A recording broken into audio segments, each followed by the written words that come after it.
Vamos a hablar con el profesor Jorge Araneda, es doctor en Relaciones Internacionales de Medio Oriente por la Universidad de Ankara y es director ejecutivo de El Intérprete Digital. Profesor Araneda, buenos días, gracias por acompañarnos. Muy buenos días y muchas gracias por la invitación nuevamente. Profesor, ante estas dos noticias que nos expone Sonia, empecemos por la del Líbano y expliquemos por qué la ciudad de Tiro ha despertado tanto interés por parte del primer ministro de Israel. Particularmente existen dos grandes problemas que se enfrenta la población libanesa. Uno es que se está generando este tipo de llamados a los residentes, una táctica militar que ya la vimos empleada en Gaza, en donde se le avisa a la población de que ciertas zonas se consideran parte de objetivos militares y que tienen que ser evacuadas. Eh, la ciudad de Tiro particularmente tiene bastantes especificidades que generaron y que generan actualmente diferentes dificultades. Primero porque la ciudad de Tiro es la segunda ciudad más poblada del Líbano y que, como se mencionaba en la previa, se está uniendo a un sector de aproximadamente unos 70, más o menos, pueblos y localidades que han estado bajo esta orden de evacuación, donde lógicamente se está desplazando a más de 1 millón de personas, 200.000. Actualmente se ha declarado lo mismo en la ciudad de Baalbek, una ciudad, como se llama, que también presenta protección internacional, ya que tiene templos antiguos, romanos, prerromanos. Son ciudades que tienen una historia declarada por las Naciones Unidas que incluso las protege en términos de conflicto y en términos, como se llama, militares. Son ciudades que tienen más de 11.000 años de historia, pero que también presentan no solamente una alta población, sino una población que no solamente, que ha llamado mucho la atención en los medios, algo muy común en el Líbano, de población cristiana, de población musulmana, de diferente orden, población, como se llama, que en algún momento, en el 2006 incluso, recibió a refugiados del sur del Líbano que escapaban del conflicto armado. Hoy en día, en el 2006, la ciudad de Tiro no había sido atacada, hoy día sí, y particularmente con estas ataques precisos que el gobierno de Israel presenta o trata de ejecutar, cosas que no siempre particularmente se ejecutan. Es una ciudad altamente poblada y en donde se ven particularmente afectados no solamente infraestructura, en la mayoría de los casos así es, infraestructura civil, sino también está, como se llama, ejecutándose diferentes infraestructuras como son colegios, hospitales y también incluso la gobernación. De hecho, el gobernador lo escuchaba hoy día en la mañana, el gobernador de la ciudad de Baalbek, al igual que el gobernador de la ciudad de Tiro, pide a los residentes que no evacúen hacia las ruinas romanas porque no son seguras. Muchas personas piensan en el Líbano, muchos libaneses piensan de que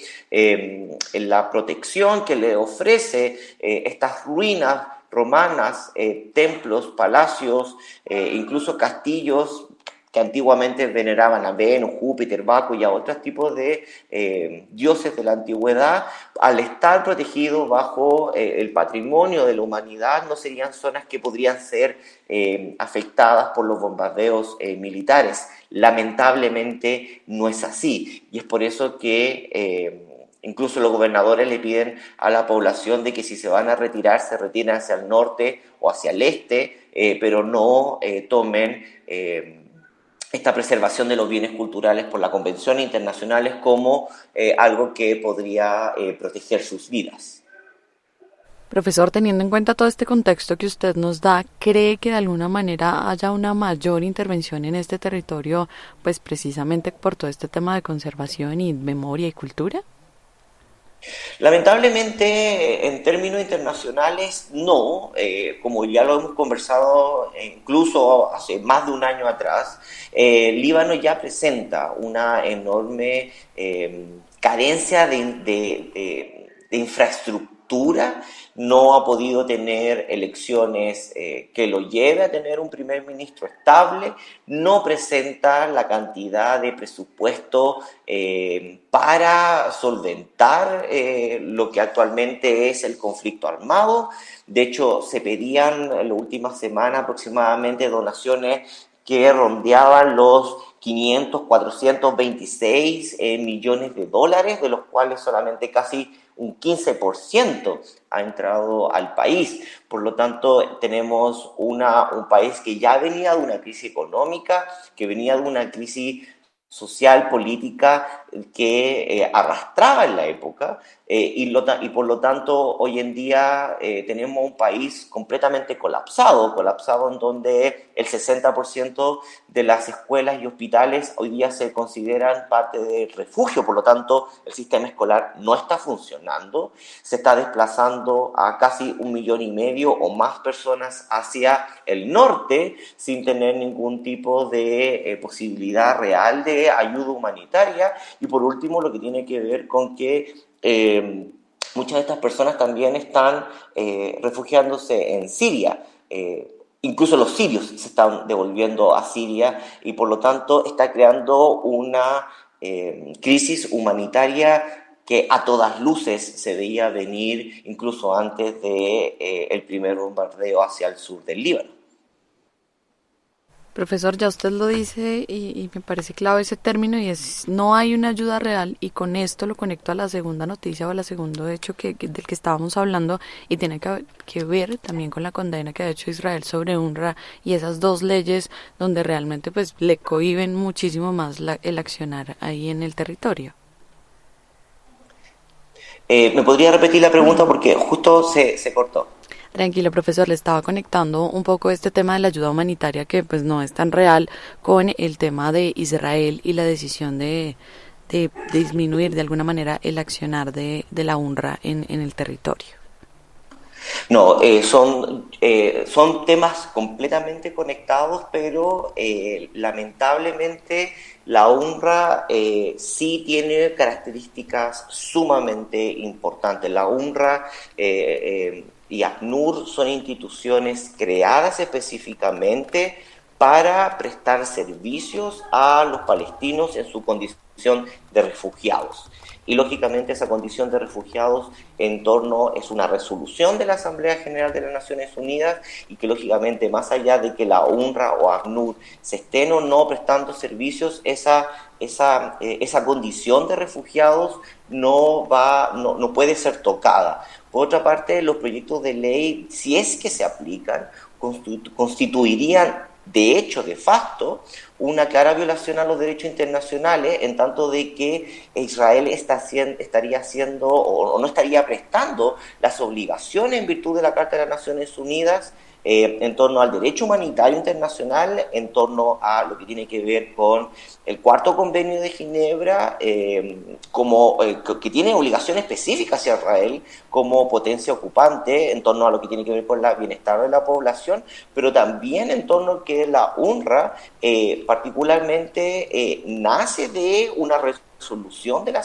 Asamblea General de las Naciones Unidas por allá por 1949, la resolución 302, y por lo tanto literalmente estaría violando la carta sistemática de la Carta de las Naciones Unidas, y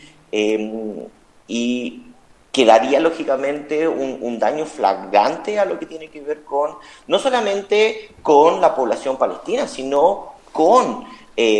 las vidas de las personas y las instalaciones y las operaciones humanitarias que se están llevando a cabo sobre la UNRWA. La UNRWA en estos últimos 70 años ha sido la institución que ha proporcionado alimentos básicos a la población refugiada, ha escolarizado en los últimos 70 años a los refugiados palestinos, ya sea en Egipto, Líbano, Siria, Jordania.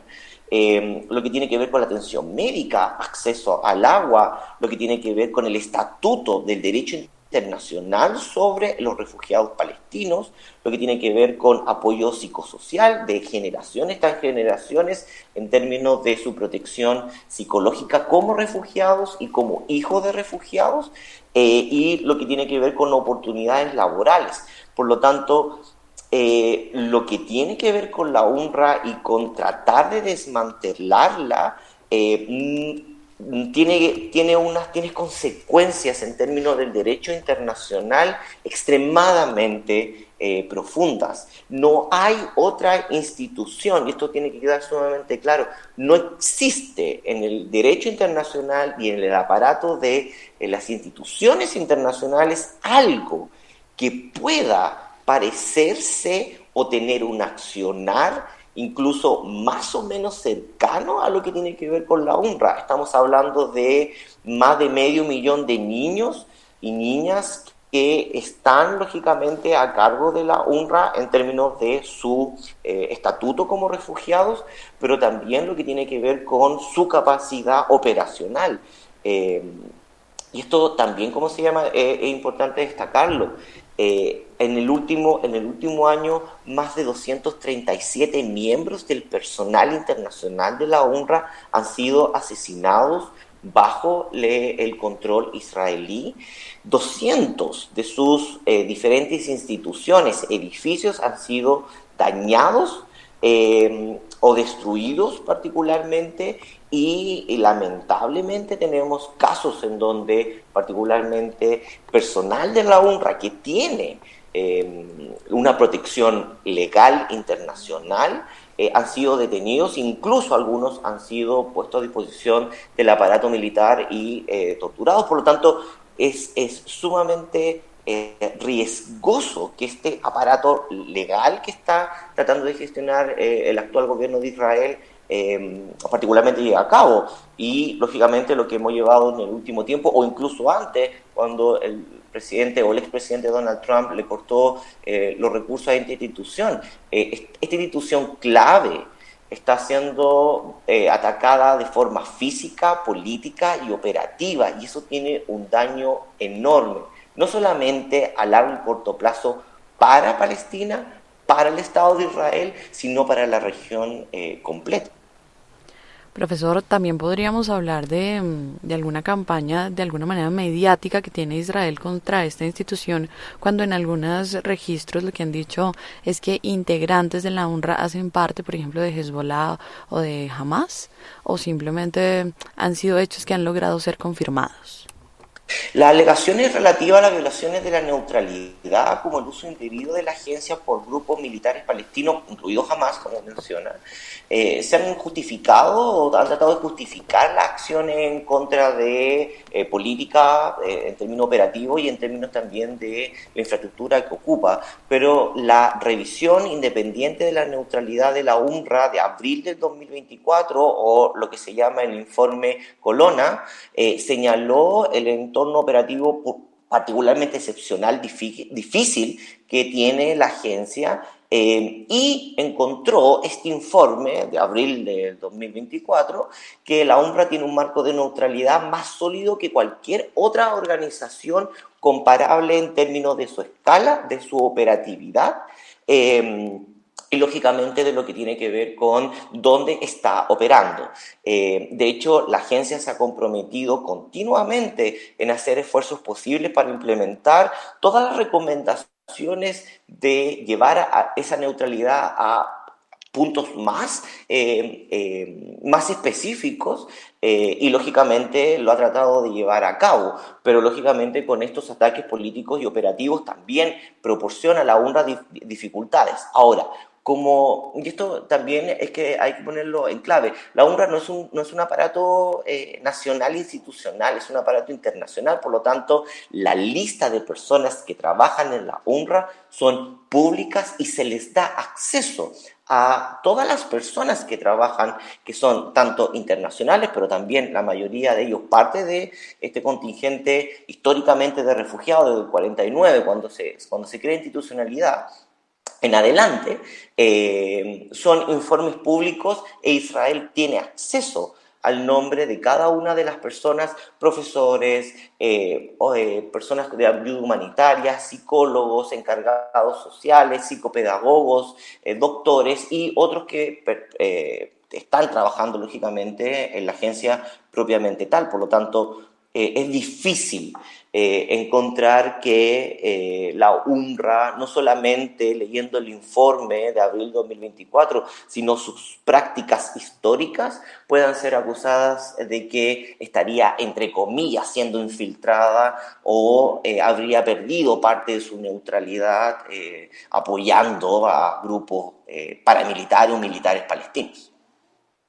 Bien, conversábamos acerca de Israel en dos frentes. En primer lugar, en los ataques a la ciudad de Tiro en el Líbano y en segunda instancia, todo lo que tiene que ver con las leyes para frenar el trabajo de la UNRWA en el territorio palestino. Hablábamos con el profesor Jorge Araneda, doctor en Relaciones Internacionales Medio Oriente de la Universidad de Ankara y director ejecutivo de El Intérprete Digital. Profesor, una vez más, gracias por ilustrarnos sobre lo que pasa en este lugar del mundo.